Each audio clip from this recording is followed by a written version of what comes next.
we got to reach people where they are. We can't, think that everybody's supposed to be like you.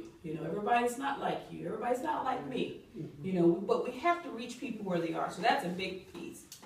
What would your life be like if you did not have the struggles of poverty? What would your life be like if you didn't have to struggle? Does anybody struggle in here? Less stressful. Less stressful. Okay. Simple. Okay, simple. Yes. Poverty can mean different things to different individuals. Sometimes when I thought about poverty, when I was going through the training, sometimes I guess I was in poverty. I didn't know I was in poverty. So, but what would that look like for you if you didn't have to struggle at all? And so we've heard so far that it would look great, less stress, simple. Why? Why would it be less stressful? Make life a lot easier. Make life a lot easier. Okay. Struggle-free. Most arguments are between their couples over money. Right. So So you have a Yeah. better, all right. This is no longer an issue. Right. So you have a better marriage if you didn't have to struggle. Right. Oh, wow. What a great. Bills always paid on time. Bills always paid on time. So that would boost your credit. Yeah, my credit would be boosted if I didn't have to struggle. Okay. Anybody else?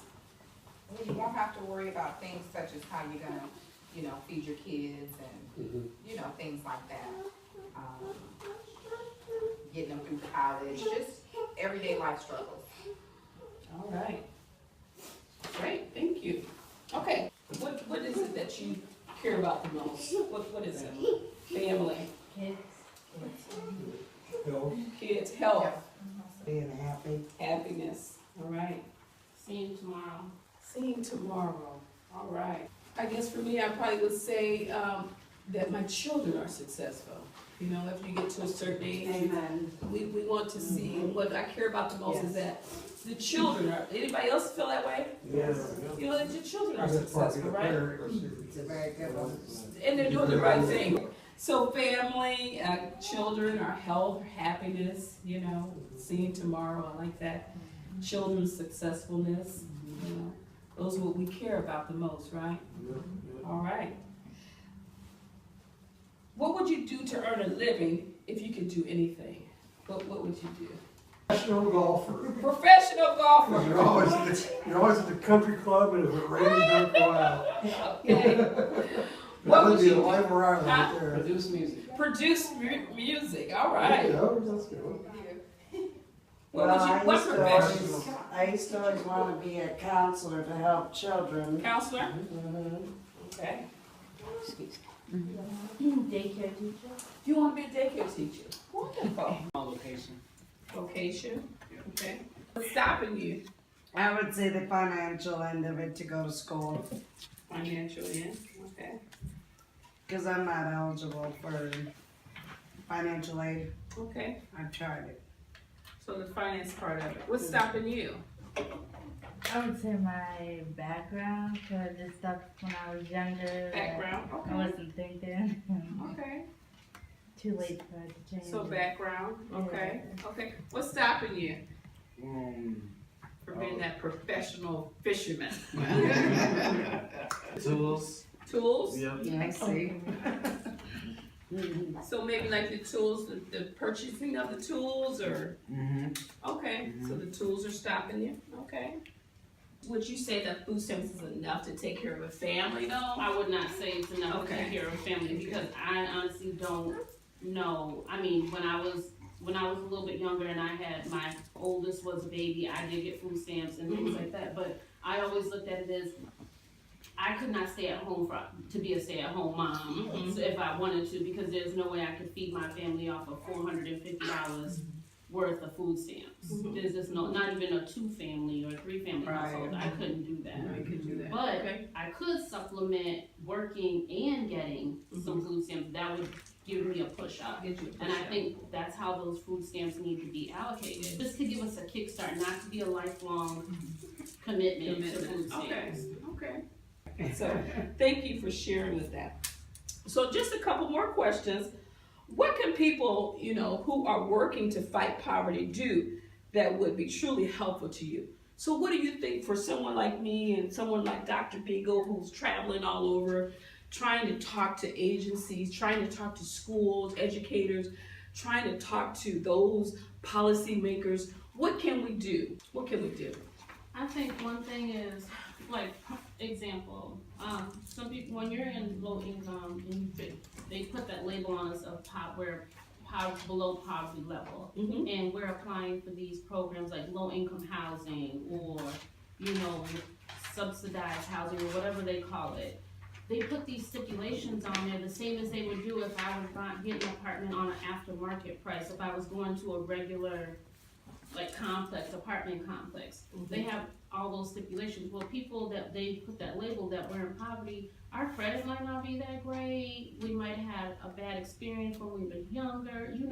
You might have some felony backgrounds, or your boyfriend or your husband might have some issues. So we're not gonna match up to what the standard is. And not saying we're making up any excuses or, lower things, but if you're gonna provide this housing and you claim that we're below poverty level and it's for people with bad credit and things like that, then those standards need to be lower, because there's some places that's considered low income or whatever, we still can't get in there. Your credit score doesn't meet. Well, okay, these are my issues. How do these apply to me? And the same applies to somebody that doesn't have these issues, that you don't Exactly. consider that's below income. Great. So I think those are some of the. That's some of the things that those of us that are going around fighting for poverty can help with. Is there anything else? I just wanna add to what Kenya said, it's either, like she said, either you qualify for something or you don't. So either you can be a single mom, or you could be, somebody that's just trying to make it, single dad, what have you, and you're just trying to make it. And, you might have a job to where you're making 10, 11 bucks, and they might say, well, no, you don't qualify for these programs because, you're, So the qualifications qualifications. of programs that are offered, are supposed to be offered to individuals that are in poverty. So that qualifications, it needs to be looked at. And so you're on your way to being that registered nurse, okay, and to fulfilling your dream. So nothing's in the way of stopping you right now, or is there? It's kind of a contradiction. Okay. Some things come in conflict with others, but Okay, I have a good support system as far as to just keep going. okay, good. So a support system is what you need to keep going. Okay. And so, do you feel that's a big plus for someone like you? If you didn't have that support group, you wouldn't be able to keep going. Yeah, because Okay. at times it's discouraging. Okay. The time frame, like knowing that you have to do 2 to 3 years of prerequisites before you actually get into the field to even test to be a registered nurse. So it's like a whole process before you even get to going to school just for nursing. So then it's like, it's easy to feel like I don't want to go because it takes too much time. So having people tell you to just keep going, and you see other people who are telling you you're doing the right thing, it just makes you feel like I can get through it. So. One of the great things about this poverty coaching that we're doing in this opportunity conference is what I love about it. Dr. Beagle has a motto, and her motto talks about a neighbor and a navigator. A neighbor, it would be someone like you all or someone like us, and then a navigator is someone that has, we call been successful, that is out of poverty, that's making it. And so she believes if you pair a navigator up with a neighbor, it's kind of like a mentorship. That's a lot of her model. So what you have going on would be a lot of her model, that piece of support, because she feels like no one makes it out of poverty alone. And I feel that way too. I see that, we don't make it in anything. I didn't make it to receive my degree, or I didn't make it here 26 years alone. There was people that encouraging me. There was people that, the mentorship. So that's a lot of her model that she goes all over the country talking to organizations about, that if you want to move people forward, you need to link them up with a navigator. And that's exactly what it sounds like that she has. Someone, and maybe she doesn't have one or two, she might have several. But what she like is I have a navigator to kind of help me overcome those barriers. That's a big piece of her model. Does that make sense? The funny thing about that is though, the people that support me are still in poverty. It's like my mom or older women who I see going to school who feel like they started too late. But it's never, I mean, of course people who are registered would push for you to be successful, but it's mostly people that's already already support. And see, that's kind of your support system. So if you get to a block where they're not able to help, and that's when you would want a navigator to kind of help you through. So say like it was some things in school or pre-rec that you need. I never will forget that I had all my classes to graduate. I was going to graduate from Western, and I get to the end, and they're telling me I needed another math class. I'm like, no, I'm ready to graduate. I signed my graduation. I've got my robe. I'm ready. What are you talking about? And so this class that I needed, I had to take like 2 prereqs to receive the class before I could even get to the class. So I'm talking a whole nother year or more, you know. But because of someone I knew, a navigator I met, you know, I didn't call her a navigator at that time. I went to her and said, there's no way I'm going. What can you do? So, because sometimes, you know, you heard the saying, all I knew, you know. Well, she was a navigator, and she was like, I said, I'm ready to graduate. I've got my robe. I'm going all the way to the president. I'm going up. So she was like, okay, Loredia, let me help you. And she did. And I didn't have to take that. So that was my navigator. It makes sense? Yes, I had that support where his mom or someone, but mom couldn't go to that professor and say, oh, she's not taking or sign off, you know.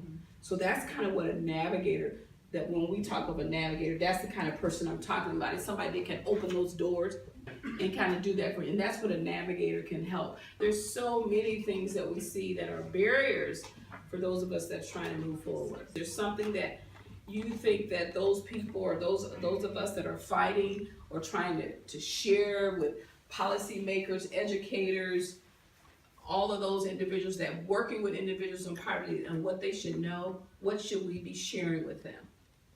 I think to go with what she said, it's kind of like the income. Okay. Because it's like, you want, like, say daycare, your copay on daycare goes up, so you have to work more hours and work within your rent fluctuates. Everything else that's based on you being low income changes because you need to pay for this one specific thing. So you have to work more, but then it kind of increases, you know, and it doesn't matter if you only work 23 hours more than what you worked last month, your rent is going to go up because now your check stub is different. In 6 months, because they look at it over a 6-month period. So now you worked a lot of hours in January trying to make up for Christmas. Here comes June. Well, income tax is gone. Christmas is past. You got your car fixed. You paid your bills, and you've gotten ahead a little bit for a couple of months. Now June comes. You're looking at your check stubs. Oh, so over 6 months you made $1,000 more. We're gonna jack up this, and then you don't get childcare and now. And it's like when your hours decrease, it takes that same time Another- for your rent to be readjusted again. So it's kind of like you still working extra to make sure you have enough. But then when you work extra and you get more, it goes. It's like it's a back and forth thing. The more I work, the more my low income situation gets worse because it's like I'm basically You're on never market getting rent ahead. now. You're never getting ahead. I'm basically So, on market So just rent. can't get ahead. And I just think some of the programs need to be adjusted accordingly. Not what the standards were 20 years ago. It's almost like you get penalized for trying to better yourself, for trying to make more money. Yeah, so you don't penalize, okay. Anything else that those of us that are talking I always with like to see the better paying jobs come back to America. better paying jobs to You know, come back? because you talk to these kids now and you're all of a sudden about $10, $12 an hour job. But, you know, you try to raise a family in $10, $12 an hour. $10 ain't nothing. You're not getting anywhere. Better paying jobs. All right. What would you like for those of us that are going around talking to educators and talking to politicians, those of us that are trying to eradicate poverty and trying to bring that awareness to our community, especially what else do we need to share is going on? First of all, your housing policies need to be looked at. I heard that, you know, and your childcare policies need to be looked at. So kind of policies in general. Are they made for those that are in poverty? What would you want them to I would know want them to know that about they need people in to, poverty? they need to know that you're one step away from poverty. They need to know that they can be. Everybody is. Nobody is safe. Today you have a job, tomorrow you can have nothing. So when you're looking at that application and you're judging that person or judging if you're gonna check the approval or not, think about yourself, because you're one step away from not having a job. So no judging, I heard. Yeah, No that's judging, and just keep it in mind, it could be you. Right. It could be you on the other side of this table. Right.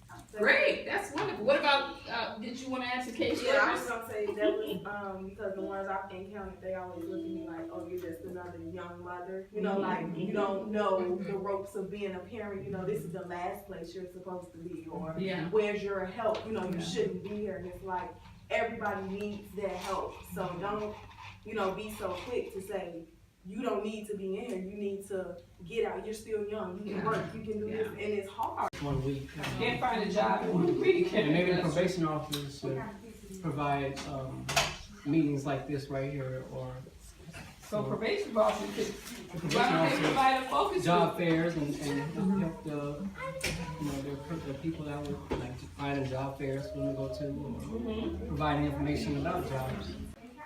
Recognize when a referral needs to be made. To be made to where? For, To one of the social services. so some type of help. Recognize if their families needed help. Because a lot of families are too proud to ask for help.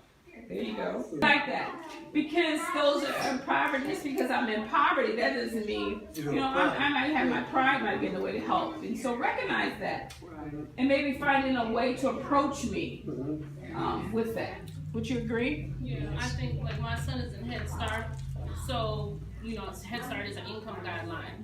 So, and I don't know if this is just his teacher or what Head Start does, but every Friday they send home a bag of food. Like I don't care if it's raviolis, that's a whole bunch of stuff, but not one or two children get it.